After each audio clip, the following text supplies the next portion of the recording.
As you're coming in, go ahead and drop in the chat box where you're calling in from and what brought you to today's LGBTQIA plus healing circle.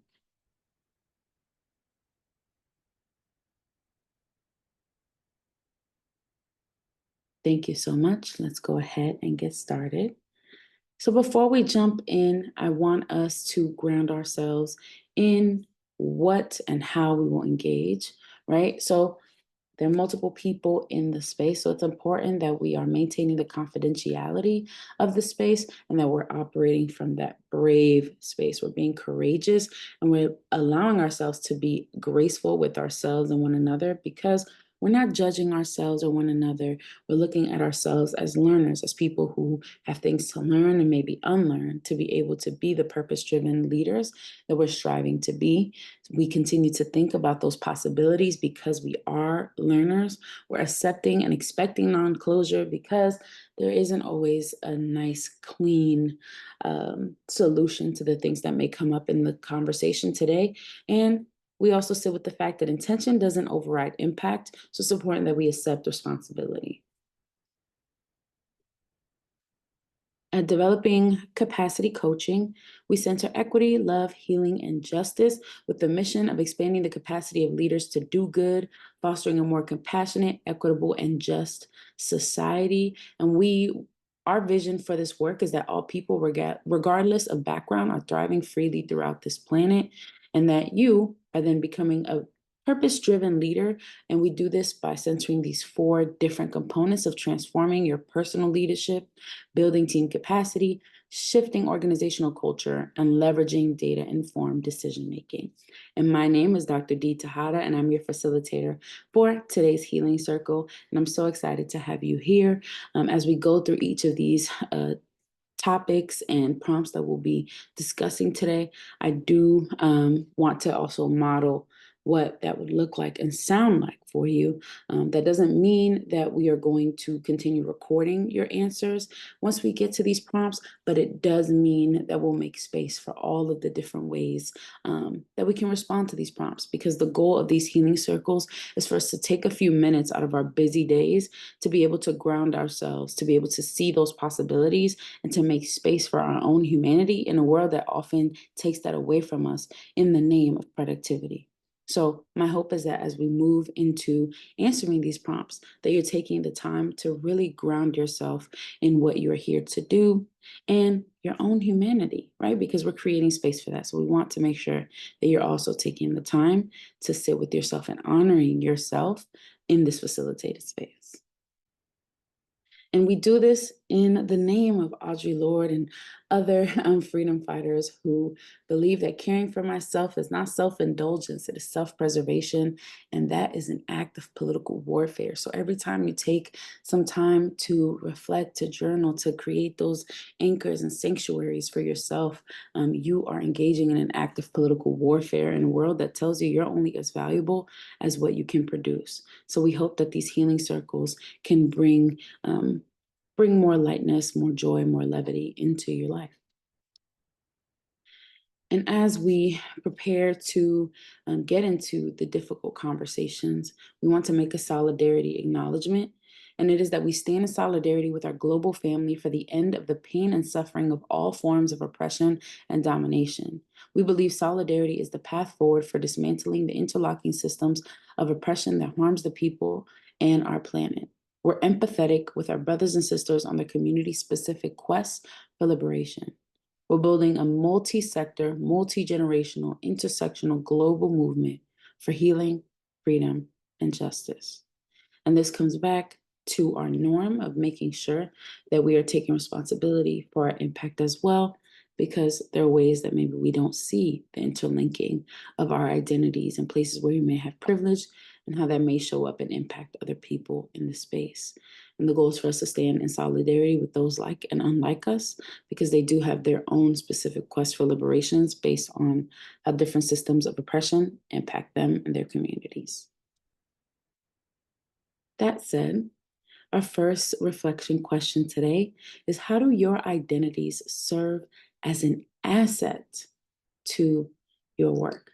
So, as you know, today's conversation is focused on LGBTQIA plus communities. So, how do you see your identities serving as an asset to your work? So, before we jump into discuss, since some of us may be internal processors, first, go ahead and take about 1 minute to journal or to process internally what your response is to this prompt, and then we'll come back together to share whole group.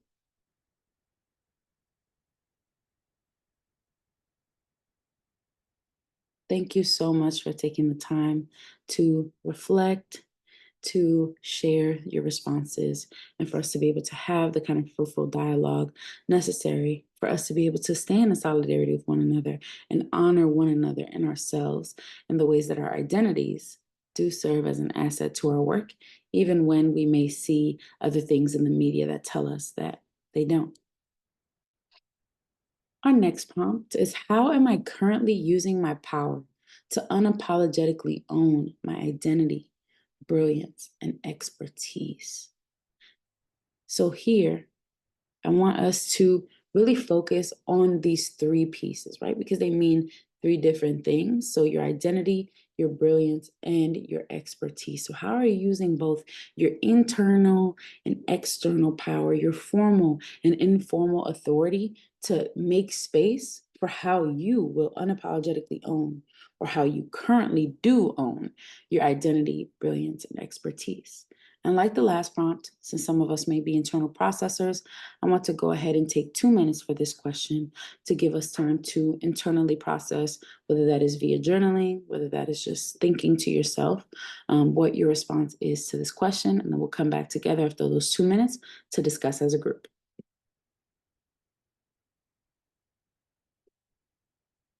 Thank you so much for your thoughtful responses and for taking the time to be honest and be vulnerable and to make space for all the things that come with being an LGBTQIA plus person who is doing work in different sectors, to be able to create systems and structures that allow us to make room for the possibilities for others who may or may not identify like us. So as we move forward, because there are definitely a lot of ways that this kind of vulnerability could be painful for some of us, or may have unearthed some things that maybe don't feel too good, or even if that's not the case for today, right? How will you move forward and honor your humanity daily? So that it's not just something that happens today in this shared space, but something that you intentionally do for yourself. So here we have a visual that gives you some examples of anchors and sanctuaries that allow you to hold steady and heal on a daily basis. So, some ways that you can be intentional about this is to take a moment and add it as an alarm on your phone. Making sure that you have some tea time, have that sleepy time tea before bed, or as you prepare to unwind and watching your favorite show, walking in nature every day during your lunch period, taking a movement break, reminding yourself that you have power and choice, practicing gratitude, setting a time where you would journal that gratitude, thinking about what is giving you hope, taking time to meditate, whether that's for 1 minute, whether that's for 30 minutes, taking some time to just be mindful, writing in a journal, writing 5 things you love, reciting your core values, listening to soothing sounds, listening to music. There's so many ways that we can honor our humanity on a daily basis, so that we are not, in essence, running ourselves into the ground, and we're making space to engage in the political act of caring for ourselves in a world that tells us that we shouldn't, that we don't deserve to. So let's go ahead and add these reminders into our phone. If you already have some things in mind, perfect.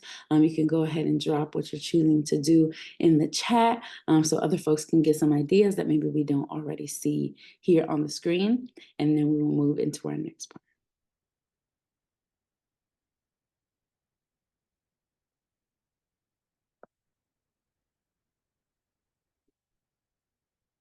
So as we close out and you move into the rest of your day, I want to remind us again of our solidarity acknowledgement, so that you are also leaving here with a sense of how you want to show up in every space that you are also a part of. We stand in solidarity with our global family for the end of pain and suffering of all forms of oppression and domination. We believe solidarity is the path forward for dismantling the interlocking systems of oppression that harms the people and our planet. We're empathetic with our brothers and sisters on their community specific quests for liberation. We're building a multi sector, multi generational, intersectional global movement for healing, freedom, and justice. Again, my name is Dr. D. Tejada. I dropped my name and my email in the chat if you all want to connect one on one. Thank you so much for coming to our healing circle for LGBTQIA plus people who want to be purpose-driven leaders and honor their humanities as they take a pause in the middle of their day. I hope you have an amazing day.